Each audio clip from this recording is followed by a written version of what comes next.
For decades, Syria languished under the iron fist of the Assad regime. Hafez al-Assad, and later his son Bashar, ruled with an iron fist, crushing dissent and stifling freedom. The Assads, belonging to the Alawite sect, a minority in predominantly Sunni Syria, maintained their grip on power through a pervasive security apparatus. This apparatus ruthlessly silenced any opposition, perpetuating an atmosphere of fear and repression. Basic human rights were routinely violated, with arbitrary arrests, torture, and enforced disappearances becoming commonplace. The regime's brutal crackdown on peaceful protests in 2011, fueled by the Arab Spring uprisings, ignited a civil war that would engulf the nation for over a decade. Years of conflict have left Syria in ruins, its economy shattered, its social fabric torn apart. The Assad regime's legacy is one of brutality, oppression, and a nation teetering on the brink. Yet even amidst the ruins, the Syrian people dared to dream of a different future, a future free from the shackles of tyranny. The fall of Bashar al-Assad, once unthinkable, now marks a turning point in Syria's tumultuous history. The final days of Bashar al-Assad's reign were swift and dramatic. What began as a renewed rebel offensive in the north quickly gained momentum, shattering the illusion of the regime's invincibility. Aleppo, a strategic prize fiercely contested throughout the war, fell to rebel forces on November 30, 2024. This victory sent shockwaves through the regime's ranks and emboldened the opposition. City after city fell in rapid succession: Hama, Dara, Homs. Each surrender chipped away at Assad's grip on power. With the rebels closing in on Damascus, panic gripped the capital. The once bustling streets, symbols of Assad's authority, were deserted, the air thick with tension and uncertainty.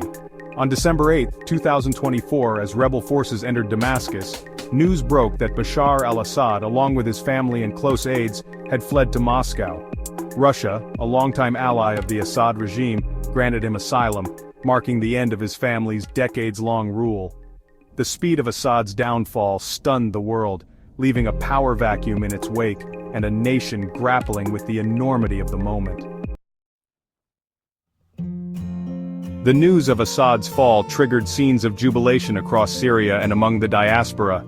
In the streets of liberated cities, people danced, sang, and wept tears of joy. For many, it was the culmination of years of struggle, a testament to their unwavering spirit and belief in a free Syria. The Syrian flag, a symbol of unity and defiance, fluttered from windows and rooftops, replacing the ubiquitous portraits of Bashar al-Assad. However, amidst the euphoria, there was also a palpable sense of uncertainty. The euphoria of liberation was tempered by the daunting challenges ahead. Years of conflict had left the country in ruins, its infrastructure destroyed, its economy in tatters, and its social fabric deeply fractured.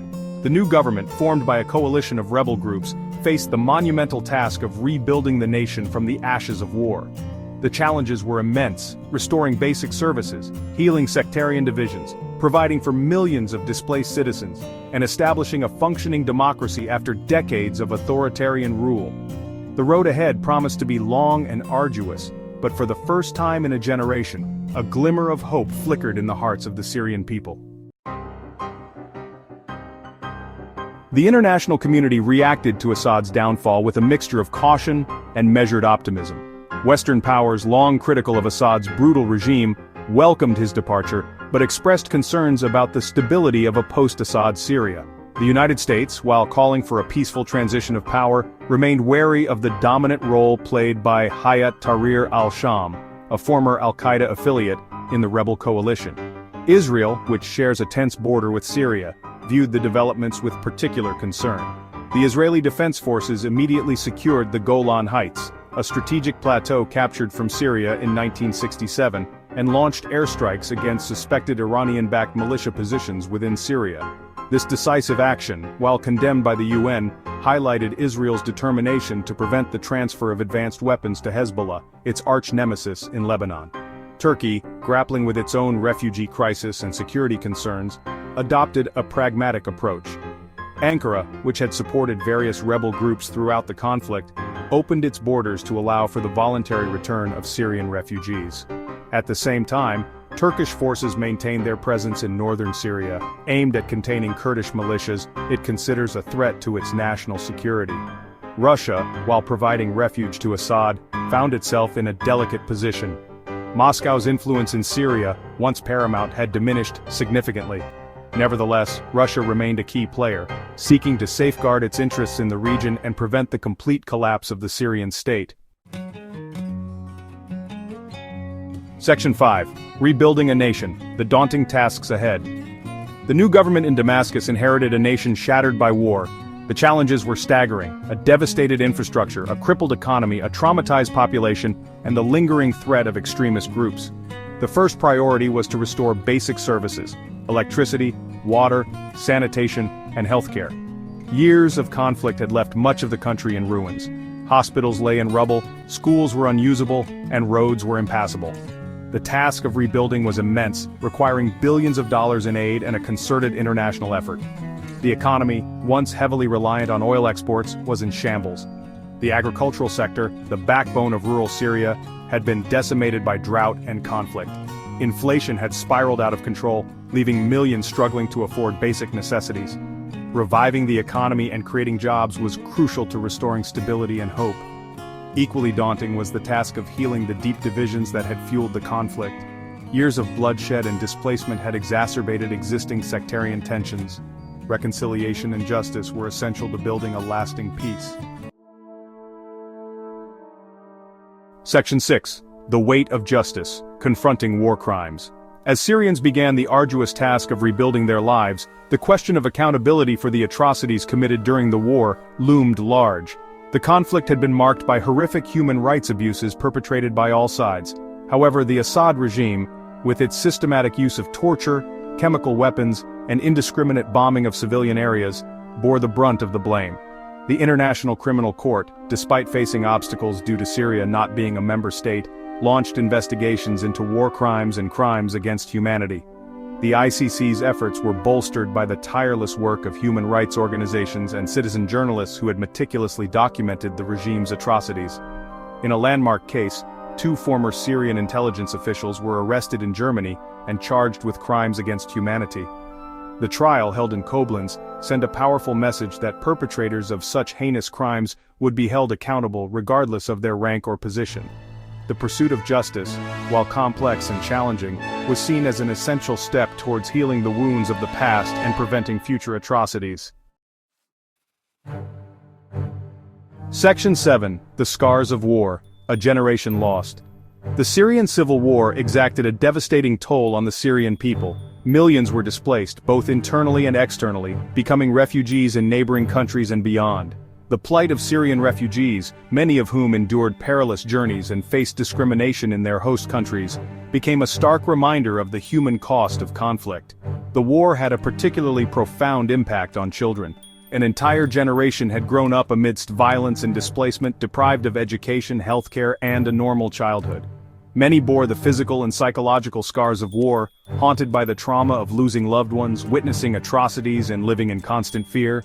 Addressing the needs of this lost generation was paramount. Providing access to education, healthcare, and psychosocial support was crucial to helping them heal, rebuild their lives, and contribute to Syria's future. Failure to do so risked creating a cycle of poverty, resentment, and instability that could plague the country for generations to come. Section 8. The Power Vacuum, a Breeding Ground for Extremism. The collapse of the Assad regime and the ensuing power vacuum created fertile ground for extremist groups to exploit. While HTS, the dominant force in the rebel coalition, had publicly renounced its ties to al-Qaeda, concerns remained about its ideology and long-term goals.